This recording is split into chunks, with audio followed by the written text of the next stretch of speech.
Andrew didn't understand what he was looking for, but he was sure that he would find something that would put everything in its place. His stepdaughter's behavior had alarmed him lately. Marie had become too secretive, always locking the door of her room, talking to someone on the phone, often going somewhere in the evening. Something was wrong, and Andrew had to find out what was going on behind his back. That night, Marie left home again. She said she was going to hang out with her friends, but Andrew didn't believe her. She was dressed very strangely, too brightly. She had never dressed like that before. The girl was hiding something, and her stepfather always considered hiding as lying. Andrew was raising Marie alone. He married her mother when Marie was only 7 years old. Andrew fell in love then and was completely immersed in the depths of passion. He was madly in love with Jane. She was gorgeous, smart, and seemed inaccessible. She drove him crazy, and he couldn't get her out of his mind. "I can't live without you," the man confessed his love to Jane, but she only grinned, looking at young Andrew, and shrugged her shoulders. "What love are you talking about? I don't believe in love for a long time now, especially when those words are spoken by men." "Not all men are the same," Andrew said bitterly. He showered Jane with flowers, wrote her poems, and acted like the most romantic man on the planet. After a few months of pursuing, Jane indulgently allowed Andrew to court her, and then she led him into her life. Andrew knew almost nothing about his beloved's past. Yes, she had a 7-year-old daughter. Jane adored her and raised her alone without a father. Who was Marie's father? Where had this man gone? What lurked in the past of his beloved, Andrew didn't know and probably didn't want to know. Not because he thought the past wasn't important, but because he was afraid of her past. What if the man Jane truly loved was still there? What if the feelings the woman had for her first husband were the only true love of her life? Andrew would simply not survive that. The man didn't dare to propose to Jane for a long time. He was completely fine with the fact that his beloved had a daughter. Besides, the girl was quite friendly and showed no aggression towards her mother's new boyfriend. "Marie, do you think your mother will marry me?" Andrew once asked the girl nervously. Marie opened her mouth in surprise. "Andrew, do you really want to marry my mom?" the girl asked. "Of course I do, that's why I'm asking. What do you think? Will she say yes?" "I don't know. Maybe she'll agree. Maybe not. Maybe she still can't forget Daddy." Those words uttered by a child stabbed Andrew in the heart. He was right to suspect that Jane still loved her first husband. Marie's father, even the child realized that. Did she love him that much? Andrew uttered the words sticking in his throat. Yes, she loved him, Marie nodded. Otherwise, she wouldn't have married him. After that short conversation with the 7-year-old girl, Andrew really thought about it. Now he wasn't sure if he should propose to a woman who might still be in love with another man. Besides, she was suspiciously often going somewhere, saying she was on a business trip. Once or twice a month, Jane would go to another city for work, but Andrew suspected that these trips had nothing to do with her job. Yes, Jane worked for a big cosmetics company that regularly sent its employees to various professional development trainings and courses, but why would an ordinary sales manager go to such training so often? Anyway, Andrew stayed at home with Marie, but he was very worried. Eventually, he couldn't stand it any longer and decided to talk to Jane. He asked her why she was so attracted to that city and whether she was traveling there to see her ex-lover.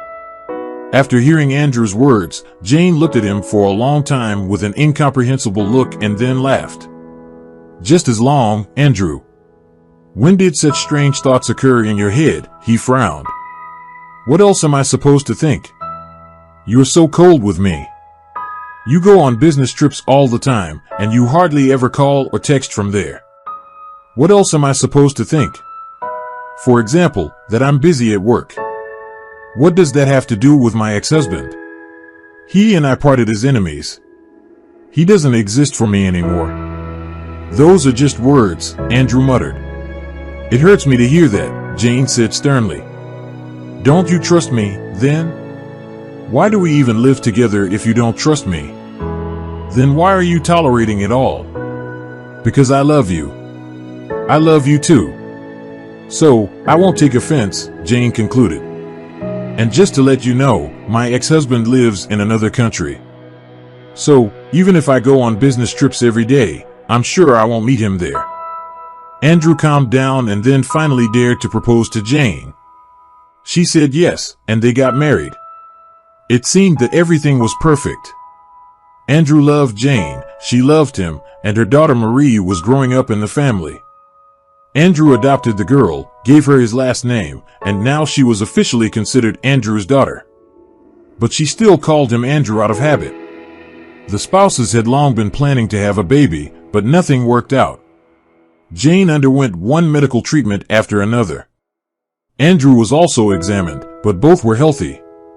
So, the doctors didn't know what to say. In your case, I have no idea why you can't conceive a baby. For so many years, both of you are absolutely healthy. There are no problems on the female or male side, and you can safely have a baby. So, most likely, it's a psychosomatic problem. Maybe you need to let go of the problem, and everything will happen on its own. Honestly, I don't see it as a problem, Andrew said. I want to have a baby, but I'm fine with any outcome. And Jane isn't going crazy with grief too, she's busy with work. She's been promoted recently, and now her job is taking up most of her time, so she's not focused on conceiving. Andrew was speaking for his wife, but he was constantly looking into his beloved's face and trying to sense her feelings. It seemed to him that the woman was constantly thinking about something else. Then he saw the anxiety on her face, but could not understand what it was related to, whether it was problems at work or the inability to get pregnant. Anyway, Andrew didn't like the way his wife behaved. He saw some strange things in Jane's behavior, and they seemed suspicious to him. Or maybe he was too mistrustful, continuing to be jealous and suspecting that she was hiding something from him. When a few years had passed since they had begun their unsuccessful attempts to conceive a baby in a natural way, Jane started talking about in vitro fertilization. I don't see any other options, and the doctors don't see any options either. Let's give it a try. I'm almost 40, and every year the chances of pregnancy are decreasing, and I can't leave you without children. It's too selfish. Andrew agreed, hoping that the birth of a baby would bond him and his wife. He wanted to have a biological baby with Jane so badly. The man was sure that their family life would definitely get better. However, when Jane was undergoing a thorough examination, the doctors diagnosed a tumor. Any pregnancy was out of the question. The woman was immediately admitted to the hospital and underwent surgery, followed by a long course of chemotherapy and then rehabilitation. Unfortunately, the process of fighting the tumor is too aggressive in terms of fertility, Jane's attending physician informed her with a bit in his voice. After the treatment, having a baby is out of the question for you. Save my wife, doctor, Andrew pleaded. Everything else doesn't matter anymore. It took several years to fight the cancer. There were periods of remission and then relapses again. Tired of fighting the disease, devastated and already desperate, Jane lost all hope for the best and stopped resisting the disease. Marie's 16th birthday was the last birthday when Jane was there for her daughter. 2 months later, Jane was gone, and it was a shock to both Marie and Andrew. After his wife's death, Andrew suffered greatly. He was so afraid of being alone that he began to follow his stepdaughter's every move more closely, literally following her everywhere. Andrew, don't go crazy, please, Marie looked at her stepfather as if he were insane. I'm not going anywhere, I'm with you. I will not survive another loss, Andrew repeated. Your mother was the meaning of my life, and now you are the meaning of my life. You shouldn't make another person the meaning of your life. It's wrong. Try to meet someone, have a relationship. Maybe you can get married again, have a family, children. But Andrew thought it was unrealistic. For summer break, Marie asked her stepfather to allow her to go on a trip to another city with her best friend and her parents. Andrew worked a lot, and he could not go with his stepdaughter. Marie managed to persuade him to let her go on a trip with her best friend. She almost begged Andrew on her knees to let her go to another city for 2 weeks. During those 2 weeks, Andrew called Marie several times a day, demanding a strict report on what she was doing, how and with whom she was spending time, what time she got up, and what time she went to bed. He was constantly nervous, thinking back to Jane's trips, and couldn't calm down. In the 6 months since his wife's death, Andrew had lost a lot of weight, looked much older than he was, and also became very nervous. "It's impossible to live with you," Marie complained. "You won't let me take a single step on my own. Stop controlling me, you're only making it worse. I'm worried about you. I'm afraid something might happen to you. Don't attract bad things with your fears, Andrew. Let me live my life in peace." Andrew calmed down for a while, but when Marie told him about another trip with her friend, he got worried again. "I'll go with you," he said. "No." Marie immediately became angry. "We're big girls now, we can go on our own. I'm 17, I'm not a little girl." "No, I won't be able to sleep or eat while you are away," Andrew said. Marie raised her voice. "I'm sick of it. Either you let me go on a trip with my friend, or I'm moving out." Andrew stared at his stepdaughter in fright. "Moving out? Where to?" "A hostel when I get to the university." "I'm moving into the dormitory, got it?" Andrew fell silent. He couldn't let that happen. He fell silent, battling internally with his own fears. For 2 more weeks, he had agonized, suffered, worried, and since Marie's return, he sensed some changes in her. From then on, he began to notice that the girl behaved in a strange way. She went out at night to meet with friends. She had some new clothes and gadgets, as if someone gave her gifts, moreover, very expensive gifts. Andrew suspected the worst, but he didn't want to think about it. One day, when Marie had gone out with her friends as usual, he dared to go into her room. He began by searching the closet, hardly understanding what he was looking for. He searched for about 20 minutes, and then he found it on the top shelf of the closet. In a remarkable makeup bag, there was a sock, and in the sock, he found money, a lot of money, several thousand. Holding the money in his trembling hand, Andrew wanted to scream with desperation. Did something he feared so much happen? Would he lose her just like he had lost Jane? Everything inside the man clenched into a lump that made it impossible for him to breathe. He had barely waited for Marie. She came home as usual, still unaware of what was going on, and went into the kitchen to get a glass of water. Then, when she saw Andrew enter the kitchen silently, she flinched, nearly dropping the glass of water from her hand. "Oh my goodness, Andrew, you scared me." "I'm sorry, I didn't mean to, but you scared me more." "Me?" Marie looked at her stepfather in puzzlement. "How? I didn't seem to be back too late. I found something in your room." Andrew held out a sock to Marie, and the girl's face turned pale when she saw it. "You searched my room? Why? It's humiliating." Her voice turned to a shout. Marie took greedy gulps of water from her glass and then poured some more. "I'm worried about you. Where did you get the money?" "It's my money, and I earned that money the honest and legal way. I'm not a prostitute, if that's what you thought." "I didn't think so." It wasn't true. But Andrew couldn't say otherwise. "There's a lot of money here, several thousand. Where did you get it, and what are they for?" The girl was silent. "I'll find out anyway, Marie. You know that all secrets are revealed sooner or later, don't you?" "It's not my secret." She finally answered. "Not yours? Then whose is it?" "Mom's." Everything turned upside down inside Andrew.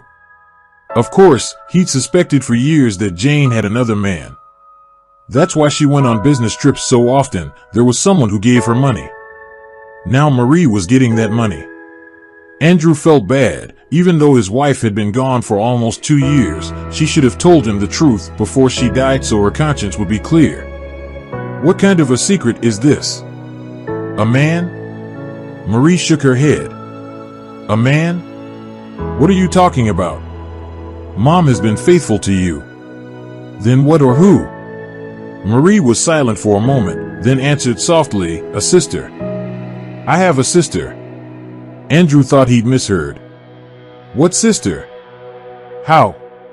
Jane had never hidden from him the fact that she had a child. 1 or 2, did it matter? He loved her and would have married her even if she had 10 children. But I still don't understand. Where did you get that kind of money, Marie? Mom is no longer alive, but you and I are. Let's reveal all the secrets that are tormenting both of us. When I was 2 years old, Mom gave birth to another daughter. She was born prematurely at 29 weeks and became disabled. Dad left us, or rather, left us for a woman he'd been cheating on Mom with for a long time. Now he had an excuse to leave. Andrew looked at Marie, her voice shaking as she told the truth. Andrew had never imagined that his wife had a secret Jane was keeping from him. He needed to find out the reason she was hiding it. So, what happened next? Mom needed to support us, me and my sister. But there was no money at all. And then my grandmother, my father's mother, offered to help. My mom realized that her son was to blame for what happened, so she decided it would be better if the girl lived with her grandmother. Irma was a doctor. She had connections in medicine. Thanks to her, my sister was regularly examined and treated. But the treatment wasn't for free, so we still constantly needed money. Where did your mother get the money from? Andrew asked. My father was sending the money. He moved to another country and still lives abroad. But grandmother doesn't want to know anything about him and doesn't want to accept any help from him either. Mom used to receive money transfers and then bring them to Grand Arma to pay for her Anna's treatment and rehabilitation. Mom told her that she had a rich husband, that is, you, and that she could afford her daughter's treatment now. Grandma believed it, and she still does. Andrew was depressingly silent. I understand that you feel offended, but Mom simply didn't want to burden you with her problems. Mira doesn't walk, she's disabled, but she paints beautiful pictures and even manages to sell them on the internet. Mom was so proud of her. So she used to travel to another city to see her child. Andrew finally asked, yes, and I used to go to see her too. I used to bring the money and see Mira. And she's so incredible. She is so kind, gentle, so naive, Andrew. You know, I still don't understand why Mom decided to hide her from you. You would have understood, you would have helped. Of course, you don't have as much money as our father. Andrew suddenly felt guilty and started helping his daughter to pay for her treatment. But you would definitely accept my sister and become a father to her. I feel like Mira needs a daddy so much. Andrew suddenly felt weak, his legs shaking. He had suspected his wife of cheating for so many years, suspected that she loved her first husband, but everything turned out to be so simple. There was just another Jane's child living somewhere who needed help and support. Weakness was replaced by an urge to act. Can I see Mira? Andrew asked. Yes, I think so. I was just about to ask you to let me go there for spring break. Now I won't have to lie, and you can come with me. And Grandma wanted to meet you for a long time, but don't tell her the truth about the money. Andrew nodded. That night, for the first time in many months or even years, he slept well. Jane came to him in his dream. She was smiling and so beautiful in her favorite green dress with her hair loose. This was Jane that remained in his memory. This was Jane that he had fallen in love with, and this was Jane he would love for the rest of his days. Thank you, she said softly and sent him an air kiss. He woke up in the morning and felt his pillow was wet with tears. They were not tears of sadness or despair, but tears of infinite tenderness and happiness, tears of kind memory of a beloved person who was no longer there but had left behind so many wonderful memories. Thank you for joining us today on Deep Stories. Be sure to like and subscribe and hit that notification bell so you don't miss out on our next video.